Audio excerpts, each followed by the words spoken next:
ओम गुरुर्ब्रह्मा गुरुर्विष्णु गुरुदेव महेश्वर गुरुदेव परम ब्रह्म तस्मै श्री गुरवे नमः। ओम अखंड मंडलाकारं व्यक्तयेन चरचरं तत्पदं दर्शितयेन तस्मै श्री गुरवे नमः। नारायणं नमस्कृतं नरस्यैव नरोत्तमं देवीं सरस्वती व्यासं ततो जयमुदीरयेत्। मुखां करोति वाचालं पङ्गुं लङ्घयते गिरिं यत्कृपातं हम वन्दे परमानन्द माधव। तप्त काञ्चन गौराङ्गी राधावृन्दावनेश्वरी विश्वभानुसुत देवी प्रणमामि हरिप्रिये। ओं वृन्दाय तुलसीदेवाय त्राय केशवच्च कृष्ण भक्ति प्राददेवी सत्यवत्ताय नमो नमः। हरिनाम केवलं कलय्यो नास्ति गतिरन्यथा। हे कृष्ण करुणा सिंधु दीनबंधु जगत्पते गोपेश गोपिका कांत राधा कांत नमस्तुते। সত্যিকার অর্থে ঠাকুর বলছে যে যা ইচ্ছা তাই করবি তুই, সেটা কিন্তু চলবে না। ভালো ছাড়া মন্দ করলে পরিস্থিতি ছাড়বে না। আমার ঠাকুরও বলছে, আর ভগবান শ্রীকৃষ্ণ কি বলছে? বলছে একবার নাম নিলে যত পাপ ভরে, জীবের কি সাধ্য আছে তত পাপ করে। যেই রাম সেই কৃষ্ণ ভজ নিষ্ঠা করি, নামের মাঝেতে আছেন আপন শ্রী হরি। এই নামের মাঝেই কিন্তু আমার পরম দয়াল পরম ঠাকুর পরম ভগবান সেই একই জন, তিনিই কিন্তু বিরাজমান। তাই শাস্ত্র বলছে যে এই নামে শোলা ডোবে পাথর ভাসে, কিন্তু আমার আপনার নামে শোলা ডুবছে না কেন, পাথর ভাসছে না কেন? তাই এই তত্ত্বটাকে তাত্ত্বিকভাবে বিশ্লেষণ করলে আমরা বুঝবো যে এইটা বিশ্লেষণ করতে গেলে তিনটা সিঁড়ি আছে। তিনটা সিঁড়ি আমরা যদি মন যুক্ত হয়ে না শুনি, তাহলে এই সিঁড়িটা কিন্তু আমরা ভাঙতে পারবো না, পৌঁছাতে পারবো না। বলছে নামে শোলা ভাসে পাথর ডোবে, আমার আপনার নামে কেন হচ্ছে না? তাহলে কি আমরা নাম করছি, সেই নামটা কি সঠিকভাবে হচ্ছে না? বলছে তিনটে সিঁড়ির ধাপে ধাপে আমাদের এগোতে হবে। আমি ছোট পরিসরে আর কি চেষ্টা করব বোঝানোর বা তত্ত্বটাকে শেষ করার। তো বলছে প্রথম সিঁড়িটা বলছে যে নামে শোলা ডোবে পাথর ভাসে। বলছে ব্যক্তি থাকলে তার একটা ধর্ম থাকবেই থাকবে। প্রত্যেকটা ব্যক্তির একটা বস্তুর একটা ধর্ম আছেই। গাছপালা, আকাশ বাতাস, নদী পর্বত, ধূলিকণা, যত বস্তু আছে তার একটা ধর্ম থাকতেই হবে। বলছে এই ধর্মটা ওই বস্তু থেকে এক বিন্দুও দূরে যাবে না, সেই বস্তুর ধর্ম তার ভিতরে থাকবে। এটা হচ্ছে প্রথম সিঁড়ি। আর কি বলছে যে বস্তুর ভিতরে ধর্ম থাকলেও তার স্বাভাবিক সেই ধর্মটাকে স্বাভাবিক ধর্ম বা স্বাভাবিক বস্তু বলা হয়। তো বলছে যে সব সময় সেই বস্তুর ভিতরে ধর্ম থাকলেও সেই ধর্মটা কিন্তু সবসময় প্রকাশ করতে পারে না। এই প্রকাশ করতে গেলে তার একটা নির্দিষ্ট জায়গা বা একটা নির্দিষ্ট গন্তব্য থাকতে হবে। প্রথম সিঁড়ি। দ্বিতীয় সিঁড়িটা হচ্ছে যে ধরুন একটা বোতলে অমৃত নামক একটা বস্তু আছে। অমৃতর কাজ কি? অমরত্ব লাভ করা। তো বলছে বোতলের ভিতরে যতক্ষণ অমৃতটা আছে ততক্ষণ তার ধর্মটা সে কিন্তু প্রকাশ করতে পারছে না। তো বলছে প্রকাশ করলো কখন? বলছে ধরুন একজন ভুল করে বিষ খাওয়ার, সে বিষ খাবে, আত্মহত্যা করবে, ভুলবশত সেই বোতলে অমৃত ছিল, সে অমৃত পান করলো। তাহলে সে ভুল করে বিষের বদলে অমৃত খেয়েছে, তাহলে তার ভিতরে কার্যকারিতাটা কি হবে? নিশ্চয়ই অমৃত পান করেছে, মৃত্যু হবে না, অমরত্ব লাভ করবে। তো বলছে আমি তো ভুল করে খেয়েছি। তো বলছে তুমি ভুল করেই খাও আর সঠিকভাবেই খাও। আমি অমৃত, আমি যখন প্রাণযুক্ত একটা দেহ পেলাম, আমি আমার ধর্মটাকে পূর্ণরূপে প্রকাশ করে দিয়েছি। তুমি ভুল করেই খাও আর সঠিক করেই খাও। আমার ধর্ম হচ্ছে অমরত্ব লাভ করানো, আমি অমরত্ব লাভ করে দিয়েছি আমি যখন প্রাণযুক্ত একটা দেহ পেলাম। ঠিক আমরা উল্টোভাবে যদি বিপরীতটা দেখি, কেউ অমরত্ব লাভ করার জন্য অমৃত পান করবে, কিন্তু ভুল করে বিষ পান করে ফেলবে। বিষের কার্যকারিতাটা কি? প্রাণকে কেড়ে নেয়া। তো বলছে যে সে ভুল করে খেয়েছে, তাহলে নিশ্চয়ই বিষের কাজ প্রাণকে হরণ করে নেয়া, স্বাভাবিকভাবে প্রাণটা কেড়ে নেবে। তা উনি আবার বলছে যে আমি তো ভুল করে খেয়েছি। বলতে ভুল করেই খাও, সঠিকভাবেই খাও। তুমি অমৃত পান করেছিলে, অমৃত তোমাকে অমরত্ব লাভ করে দিয়েছিল, কারণ তার ধর্মটা সে প্রকাশ করে দিয়েছে। আমি বিষ, আমি আমার ধর্মটাকে প্রকাশ করে দিয়েছি। দ্বিতীয় সিঁড়িতে বলছে যে এই যে আমরা আগেই বললাম যে নামে পাথর ভাসে আর শোলা ডোবে। বলছে ধরুন কিছু শুকনো কাঠ নিয়ে কোনো ব্যক্তি আগুন জ্বালাচ্ছে, তো আগুনের তাপটা যদি কেউ কাছে থাকে সে একটু বেশি তাপ পাচ্ছে, একটু দূরে থাকলে একটু কম তাপ পাচ্ছে। কিন্তু কেউ একজন সেই আগুনের গুল্লাটাকে কুণ্ডালিকে একটা চাপা দিয়ে দিল, দেওয়ার পরে আগুনের সেই স্বাভাবিক শক্তি কিন্তু প্রকাশ হচ্ছে না, কেননা সেই আগুনটা চাপা দেওয়া। তাহলে বাবাজি আমরা কি এই বুঝবো যে আগুনটা চাপা দেওয়া আগুনের স্বাভাবিক ধর্ম সে হারিয়ে ফেলেছে? আগুনের স্বাভাবিক ধর্ম কিন্তু সে হারায়নি, কিন্তু তার উপরে ঢাকা দেওয়া আছে। ঢাকা দিয়ে আছে বলে তার স্বাভাবিক শক্তিটা সে প্রকাশ করতে পারছে না। তাহলে আমার গৌরাঙ্গ মহাপ্রভু তিনি কি বলছেন? বলছে কলিতে যারা জন্মগ্রহণ করবে তারা নাম নিয়েই, নাম স্মৃতি নিয়েই এই ধরাধামে আসবে।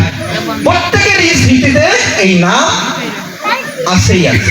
সে ভক্ত হোক, অভক্ত হোক, সাধু হোক, অসাধু হোক, যেই হোক না কেন, প্রত্যেকের স্মৃতিতেই তার নাম কিন্তু তার ভিতরে আছে। যে এই নামটাকে অ্যাক্টিভ করতে পারছে, জাগ্রত করতে পারছে, সেই প্রকৃত অর্থে ভক্ত হচ্ছে। আর যে এই নামটাকে অ্যাক্টিভ করতে পারছে না, ইনঅ্যাক্টিভ করে রেখেছে, সে প্রকৃত অর্থে সাধু হতে পারছে না, সাধুত্ব পথে আসতে পারছে না। কিন্তু নাম স্মৃতি নিয়েই কিন্তু সে জন্মগ্রহণ করছে। শাস্ত্র বলছে যে নাম স্মৃতি নিয়ে আমরা যখন জন্মগ্রহণ করলাম, তাহলে আমার নামে কেন পাথর ভাসছে না, শোলা ডুবছে না? তা আমার গৌর সুন্দর তখন শাস্ত্র দিয়ে বললেন যে তোমার নামে পাথর ভাসছে না, শোলা ডুবছে না, কেননা অগ্নির স্বাভাবিক শক্তি ছিল, সেই শক্তির উপরে একটা ঢাকা দেওয়া আছে। তোমার নাম স্মৃতির উপরেও একটা ঢাকনা দেওয়া আছে, ঢাকা দেওয়া আছে, যে কারণে তোমার স্বাভাবিক নামটা পাথর ভাসছে না, শোলা ডুবছে না। তো আমার গৌর সুন্দর তখন শাস্ত্র বিধি অনুযায়ী তিনি বিধান দিলেন যে এই যে প্রশ্ন আসতে পারে, তাহলে আমার নামে শোলা ডুবছে না, পাথর ভাসছে না, তাহলে এই ঢাকনাটা দেওয়া, এই ঢাকনাটা কিসের ঢাকনা? আমাকে তো ভাঙতে হবে। গৌর সুন্দর বলছে ঢাকনাটা আছে। সেই ঢাকনাটা উন্মোচন করতে গেলে আমরা যারা সাধু সঙ্গ পথে আছি তারা শুনলে কিন্তু আটকে উঠতে পারি, আর যারা এই যে ধর্মপথে নেই তারা কিন্তু আনন্দে আত্মহারা হতে পারে। তো বলছে কেমন? বলছে যারা এই গুরুর কাছ থেকে দীক্ষা নাম নিয়ে সাধু সঙ্গ পথে ভজন সাধনে এগিয়ে যায়, শাস্ত্র বলছে তাদের সঙ্গে সঙ্গে দশবিধ পাপ তাদের অ্যাটাক করে ফেলে, অ্যাটাক করে। বলছে সাধু সঙ্গ পথে গুরুর নাম নিয়ে যখন আমি ভজন করব, তখন দশবিধ পাপ আমাকে ছিঁড়ে ফেলবে। তখন বলছে যারা নাম করে না, তাকে বললো দেখ, নামকে করজোড় করে আমরা প্রণাম করি, দরকার নেই ওরকম নাম করা। গুরু নাম নিয়ে যারা নাম করছে তারা দশবিধ বাধে পাপে পরিপূর্ণ হচ্ছে। আমি নাম করব না, আমার পাপ হবে না। তো বলছে যে নাম করবে না, পাপ হবে না, কিন্তু নাম করলে কি হয় সেটা তো গৌর সুন্দর বললেন, কিন্তু নাম না করলে যে কি হয় সেটা তো গৌর সুন্দর এখনো বললেন না। বলে নাম না করলে কি হবে? আমি বিষ না খাইলে মরবো না, আমি যদি আগুনে হাত দিই তাহলে পড়বে, আগুনে যদি হাত না দিই আবার কেন পড়বে? আমি নাম করলাম না, আমার পাপ হলো না। তা বললো সব জড় উদাহরণ এক জায়গায় থাকবে না। নাম করলে দশবিধ পাপ হয়, কিন্তু নাম না করলে কি হয় সেটা তো এখনো বলিনি। বলছে নাম না করলে প্রত্যেকটা নিঃশ্বাস প্রশ্বাস দিয়ে লোক ফুল দিয়ে কোটি কোটি পাপ তোমার ভিতরে সর্বদা বিরাজ করবে। নাম না করলে কোটি কোটি পাপ তার ভিতরে অটোমেটিক ভাবে যাচ্ছে। তখন সে ভাবছে, সে অভক্তটা ভাবছে তাই তো, নাম করলে যদি 10টা পাপ হয় আর নাম না করলে যদি কোটি কোটি পাপে আমাকে সে ধরে, তাহলে বাবা আমার নাম করে দশবিধ পাপ হয় আমার ভালো। তার ভিতরে ভয় ঢুকে গেল। শাস্ত্র বলছে ভয় থেকে ভক্তির উৎপন্ন হয়, আর ভয় থেকে যে ভক্তির উৎপন্ন হয় তাকে বলে বিধি ভক্তি বা বৈধি ভক্তি। বলছে ভয় থেকে ভক্তির উৎপন্ন হয়, তাহলে ভয় থেকে সে নাম করা শুরু করলো। নাম করতে করতে এক সময় আমরা তো আমাদের দেহপাত হবে। তো যারা ভক্ত পথে আছে তারা আবার প্রশ্ন করছে, আচ্ছা নাম করতে করতে যদি 10টা পাপ প্রতিদিন ঢোকে, আমার মৃত্যুর সময় আমার তো কোটি কোটি পাপ নিয়ে আমার তো এই ধরাধাম থেকে চলে যেতে হবে। তখন আমার শাস্ত্র উদাহরণ দিলেন যে নাম করলে কোটি কোটি পাপ হবে, ঠিক আছে মৃত্যুর পূর্বে, কিন্তু যদি কোথাও ময়লা জল জন্মে বা ময়লা আবর্জনা জন্মে, সেটাকে পরিষ্কার করতে গেলে পরিষ্কার জল দিয়ে সেখানে ঢালতে হয়। ঢালতে ঢালতে ঢালতে ঢালতে এক সময় সেই অপরিষ্কার জলটা চলে যায়, শুদ্ধ জলটা দাঁড়িয়ে যায়। তো আমার গৌরসুন্দর বলছেন যে তুমি সাধুসঙ্গ পথে সৎসঙ্গে নাম করতে থাকো, নাম করতে থাকো, নাম করতে করতে এই পাপ অর্থাৎ অশুদ্ধ জলটা সরে যে তোমার ভক্তির উপরে স্বচ্ছ জল তোমার দাঁড়িয়ে যাবে। জয় নিতাই, জয় নিতাই। বলছে এই সাধুসঙ্গ পথে আসলে এই অশুদ্ধ জল অর্থাৎ পাপ দূরে যে ভক্তির রূপে স্বচ্ছ জল তোমার দাঁড়িয়ে যাবে। তাহলে এই সাধুসঙ্গ পথে আমরা কেন আসবো? সাধুসঙ্গ পথে আসলে আমার মাতাজি কিছুক্ষণ আগে বললেন যে এই ধর্মের পথে আসলে অনেক বিপদ আপদ, অনেক প্রতিবন্ধকতার মুখোমুখি হতে হয়। তা আমার শাস্ত্র বলছে কোন ভাগ্যে কোন জীবের শ্রদ্ধা যদি হয় তবে সেই জীবের সাধুসঙ্গ করায়। সাধুসঙ্গ সাধুসঙ্গ সর্বশাস্ত্রে কয়, একমাত্র সাধুসঙ্গ সর্বসিদ্ধি হয়। বলছে বাবা কোন ভাগ্যে কোন জীবের শ্রদ্ধা যদি হয়, কোন ভাগ্যের কথা সেটা কিন্তু বলেনি। অনেক স্বীকৃতির ফলে, অনেক সাধনার ফলে আমরা কিন্তু এই সাধুসঙ্গ পথে এসেছি। বলছে শতাং পাপে পতং নাস্তি সহস্র পাপে বদ্ধকা অযুত পাপে বধিরাশ্রয়ব লক্ষান্ত পাপে অন্ধস্য। ভগবান আমাদের অনেক স্বীকৃতির ফলে 84 লক্ষ জনি ভ্রমণ করাতে করাতে এই মানব জন্ম দিয়েছে। দেখুন বাবা, আমাদের অনেকের সঠিকভাবে মনুষ্য জন্ম দিলেও আমরা সাধু সঙ্গ পথে আসছি না। আবার কি আমরা সাধু সঙ্গ পথে আসলেও ভগবান কি করছে, অনেকে হয়তো বোবা করে রেখেছে। আমি হরি নামটাও, আমি ঠাকুরের নামটাও নিতে পারছি না। আমার দুটো হাত হয়তো অকেজ করে রেখেছে। আমি জয় গুরু বা নিতাই গৌর বলে আমি হাত উঁচা করবো, সেই সৌভাগ্য দিনে। কিন্তু আজকে আমাদের সম্পূর্ণ অর্থে আমরা সুস্থ থাকা অবস্থাতেও আমরা সাধুসঙ্গ পথে সৎপথে আসতে পারছি না।